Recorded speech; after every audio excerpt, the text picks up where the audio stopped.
Yo, YouTube, what's up? Just making another video here. This one's going to be against a RET warrior. So when you fight RET warrior, you should definitely be happy that you're fighting RET warrior. It could be way worse. RET warrior is actually a matchup that RMP does pretty well into, but you can lose if you do your goes poorly. So this is kind of like a really important matchup on getting good goes. Obviously RMP in general, but this comp more uh, in particular. If the goes don't go very well, it could actually, if multiple goes in a row don't go well, you can be so far behind that you'll just lose on mana or just like random one shots. Um, so you can see here that we are going the Ret Pally in this matchup. The Warriors playing Necrolord. Um, the Ret Pally really just is the better kill target, even though he has a lot of things that can save himself, such as Bubble, Bop. He even has Shield of Vengeance, Trinket, Sank to get his teammates out of stuff or CC as well. So, um, but we have had success against this comp, a good amount of success going Ret. So you can see what we do in the opener here. I DB this guy, and he just stuns the Ret. So I sheep off this, obviously. One thing that we do here is that the Druid comes out and presses Cenarian Ward. Some Druids will come out and press Ironbark. Even though they do this, you still just want to go into the Ret. It's not enough damage reduction to stop the go. You should still get some cooldowns from it. So obviously I have a sheep on the warrior. I'm going for the Ring of Frost on the Druid. But you can actually see here, I'll back it up a little bit, that my priest is dooring over towards the druid. So the purpose of this really is that you can see here I pop a late bust with Dark Arc. My priest is playing Dark Arc instead of Big Dome. So we do a big dam on our goes because one of the hardest things is usually finding the damage to actually kill the ret. So Dark Arc is a needed ability here. If you're playing with a Holy Priest, it won't matter really because your goes will be so clean and you won't have to cross both targets. So that's like, imagine what I mean by this is the healer would just be Chastise Fearing. So watch, like right here, the healer would just be chastising this guy right away. And Oz wouldn't have to step to him and then walk all the way back. Like all of these globals would be him doing damage, right? So you don't really need the extra damage from Dark Arc when you have Chastise. So we get Kyrian auto stun. I should have resheeped this for a little bit earlier. Could have maybe gotten a little bit more because I think the warrior actually does peel. But we get bubble anyways because I have bust and dark arc up. So I'm doing big dam. We get bubble.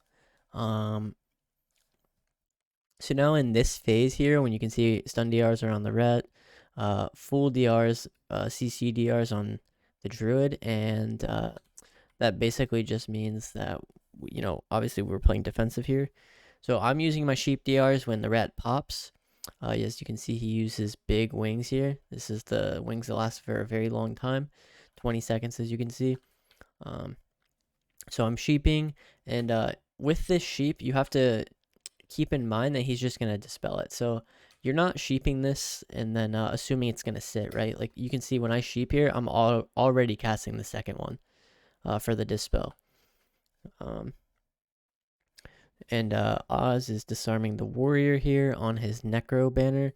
Basically, Necro Lord warriors gain a ability that just allows them the one-shot. It basically just increases their mastery by a shit ton. You can see this warrior has his Blood Fury trinket up, his avatar, badge, Necro banner. Like he's going all in along with big wings. So this is obvious that we need to play defensive here. That's why I'm sheeping red, disarming war. As you can see, we haven't even had to trade any defensive cooldowns yet, except for Rapture. But so instead of trading more defensive cooldowns here, like it's looking like he's probably gonna have to dome or use some kind of button pretty soon.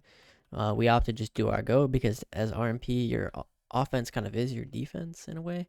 So we double DB. The warrior actually blade storms it, and I want to point out why he blade storms this.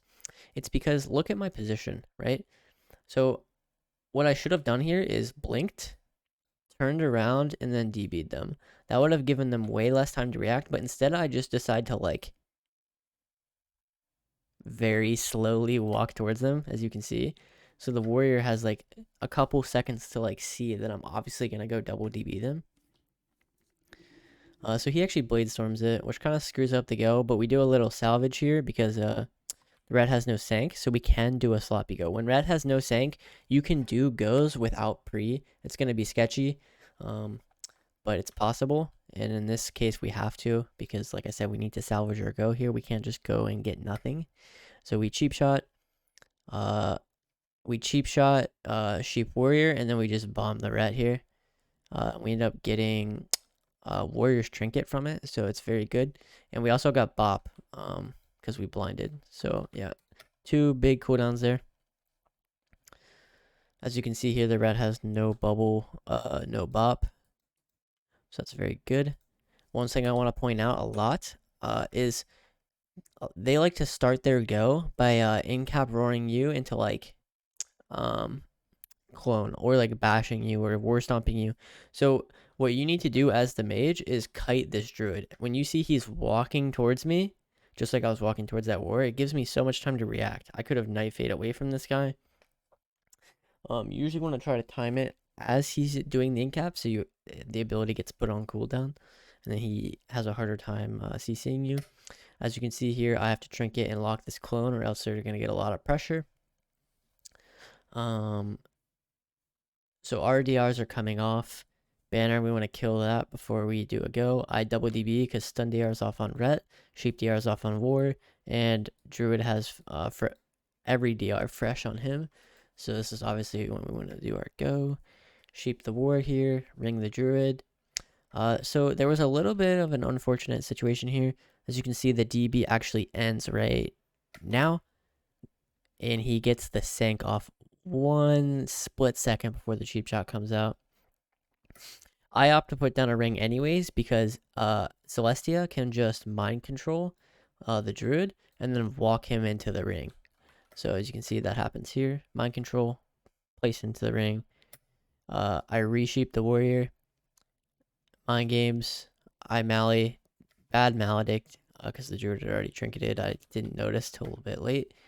So Seraphim, this is a obvious cooldown saying that they're gonna do a go. So as soon as I see this, I'm spamming sheeps on the ret and also trying to kite the druid because you saw as soon as I went for that sheep cast, he started running towards me to try and stop it. He's even targeting me, so you could definitely see that he was.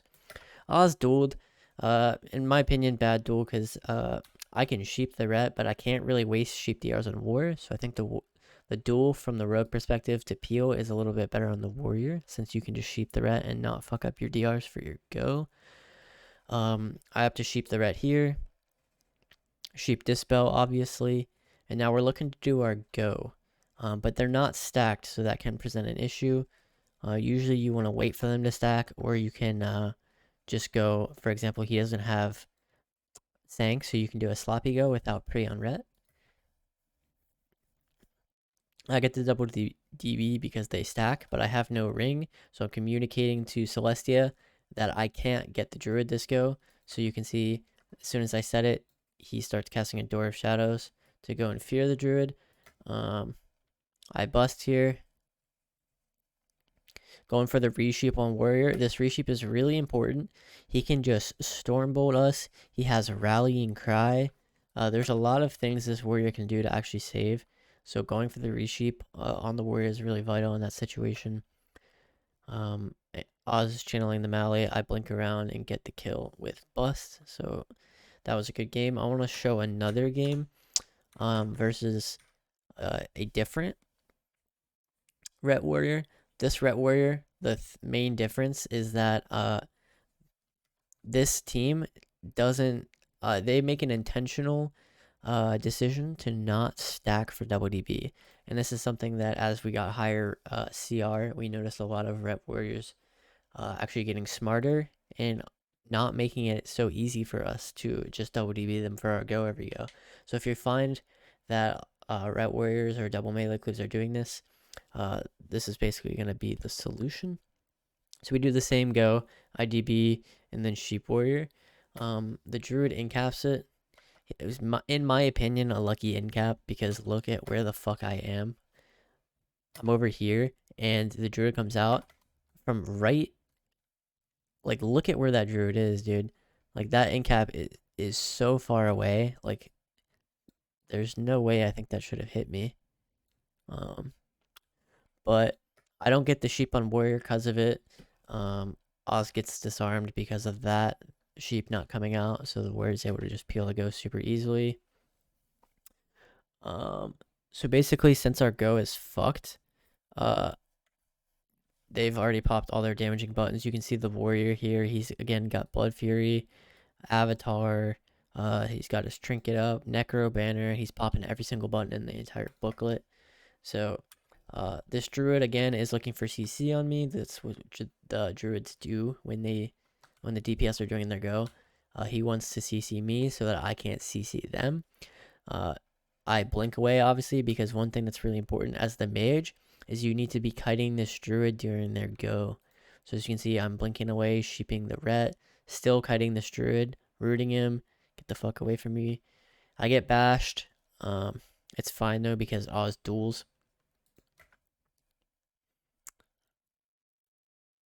So let's see.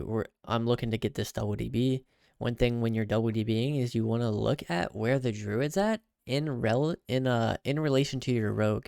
So if I were to double DB, let's say right now, Oz is not going to be able to get to this druid because as you can see, the druid is just lining him. So in this case, we opt to do a bomb go since Oz can't reach the druid. So we bomb. And one thing I actually want to note is about the bomb. The short end of the bomb should be on the side that's closest to the healer because as you can see, the druid comes into the bomb here. I'm trying to find it. He only has to go. I'll back it up a little bit just so it's easier to see the bomb actually to prove my point. So this is the bomb, right? And the ret is over here on this little dot. The druid, to be able to use an ability on the ret, only has to go into here and then he can use it. Whereas let's say the bomb was, let's see, this is the ret. Let's say the bomb was over here. The druid has to travel this extra distance that he didn't have to before. Because remember the bomb was here and all he had to go to was here. But now he has to go even further to get to him. So the bomb is actually, it should have been, like I said, it should have been here instead of here. But yeah.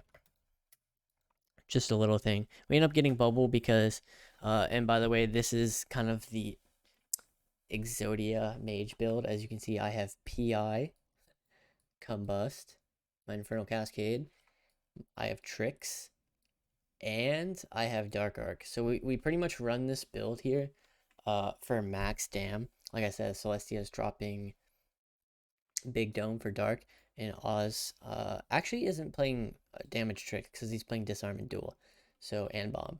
So this is just like a bug kinda, but maybe I should make Oz play tricks. I don't know. Maybe drop duel. Duel doesn't seem too important, but I'm not sure. So I just tell Oz to go Druid because I have the Exodia build up. Like I have fucking all my PI bust Dark Arc. And from this we get Rallying Cry, which is, you know, pretty good. Not too bad. So I'm sheeping right here because they're hodging my guy. As you can see, I'm kiting this druid. I even blink his war stomp here. So yeah, just making sure to kite this druid. Sheeping the ret. Be aware that some ret warriors will play the mass reflect legendary. As you can see here, I actually got polyed, but it was from a reflect. Oh my god, I'll try to stop it on the frame, but it's so quick. Boom, right there. Okay, well, god damn, that word is quick. All right, watch. Look at the ret's buffs here. You see, he had to reflect up for 1 second. So some warriors play the mass reflect legendary. So that's just something you have to be aware of. If you notice that he is, just remember when you go for those polys on ret that you are constantly looking down here at your omnibar or wherever you track reflect. If that's the case, you need to be fire blasting each sheep when you are peeling the ret. because if your healer has to use a global to dispel your poly, that sets him really far behind because that's one global he's not using to heal. And they also could just throw mallies in him. See, look, he actually has to dispel my poly and then gets mallied because of it. So that's actually a huge deal. We do a go to stop the mally. Luckily, they stacked since they had a lot of pressure. So we just do a blind go. The druids, they use double trinket here. As you can see, double trinket. A lot of druids like to line up their trinket with blind. That's just kind of like a rule of thumb that a lot of healers tend to operate on. Ret probably didn't have to trinket since the druid did. Usually when the druid trinkets and he's not on poly DR, I usually try to sheep their shift just to kind of condition them. But this druid actually just eats it. So my rogue channels a Mally, and we get more cooldowns here. So if I wouldn't have gotten that sheep, we wouldn't have gotten Shield of Vengeance BM. So that's good. I'm just extending the go a little bit, even though I kind of know it's over. So I actually use my kick on this fleshcraft, which is completely useless, and because of that, I have no CS for this clone, and then they get a juicy clone on Celestia. Luckily, Oz is able to kite the warrior while I'm spam sheeping the ret, and he gets a re-stealth. Druid kind of wastes his CC here because they weren't really doing a go because they couldn't connect. So now this is what I'm talking about when they're not stacking. Our DRs are fresh off. Like, no one has any DRs. But I can't get a double DB because of the way they're positioned. And the red has sank. Because you can see here he hasn't pressed it yet once this game, so it hasn't showed up. Which means he has it. So we can't do our sloppy go. They're kind of stacking now, but then the warrior blade storms. So we wait out the sheep DR in this situation. Because you can see that he was on DR. We had to wait a little bit longer, but then I basically just poly the ret. I wait for DRs and I poly the ret, and then I go for a sheep on him and then a DB on the war. They kind of shove sank for no reason. He was trying to pre-sank the kidney. If that, like, I don't think many rets would do that because I don't think it's very good. Unless it's on themselves trying to pre-sank the kidney. But basically, you just want to try to get either like a half poly or a full poly on the ret, and then blink DB the warrior if they're doing the non-stack go. So as you can see, it works out. This is my bust. He bops himself. I resheep the warrior here, which is very important. The fear comes out. I root. So since the ret was able to just kind of line my entire bust, they were able to get away with only using bop because my priest couldn't purge it. I juke the ret's kick here and sheep him. Keep in mind the druid's going to be trying to chase me down here. I don't blink that, unfortunately. I probably should have, but I do blink his war stomp. So that was really good by me.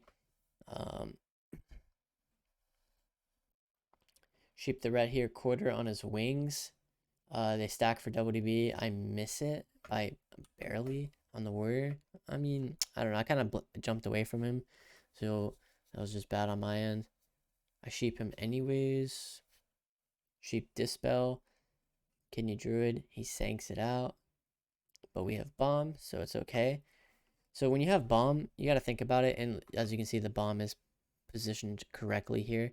So everyone has to walk fully into the bomb to get a button off on them. So we get rally, sank. I sheep off of the fear. Because as you can see here, just wait a sec. He sanks it, right? But what you can actually do is you can purge the sank so that the healer can just get a full fear.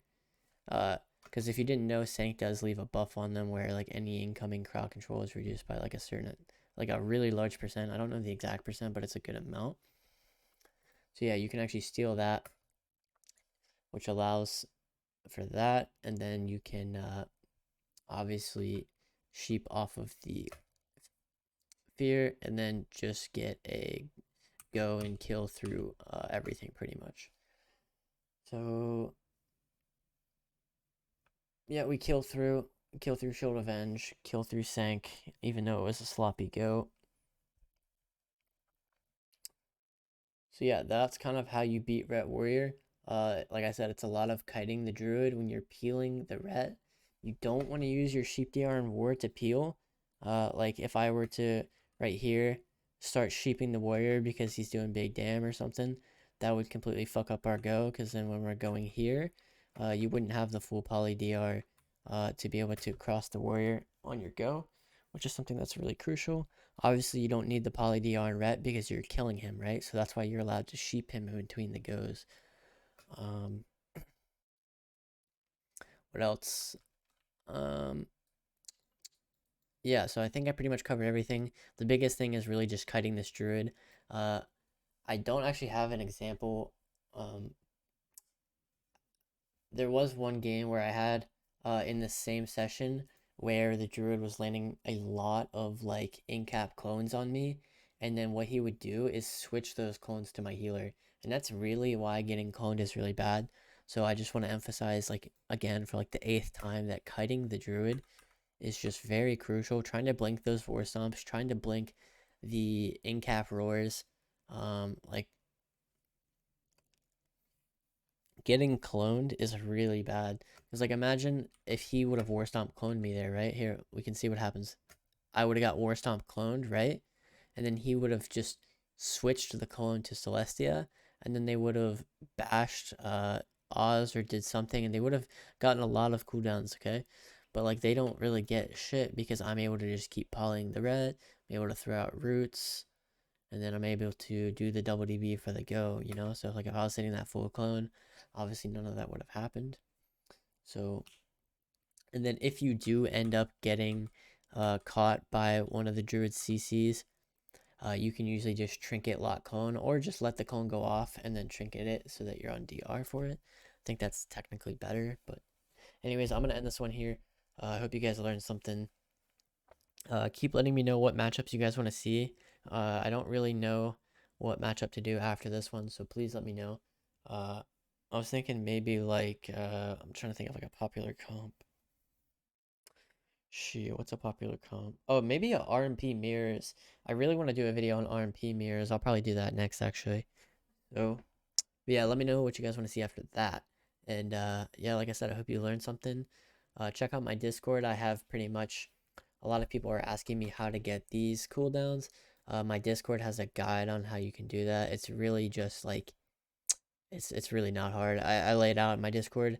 All my weak auras and shit are in my Discord as well. So yeah, check it out. And I stream every single day on Twitch, AEGHISTV. I've been going ham on Twitch recently too, so make sure to check me out on there. I usually go live at night, like 10 or 11 Eastern. I usually stream till pretty late. So, yeah, I hope you guys enjoyed, and peace out.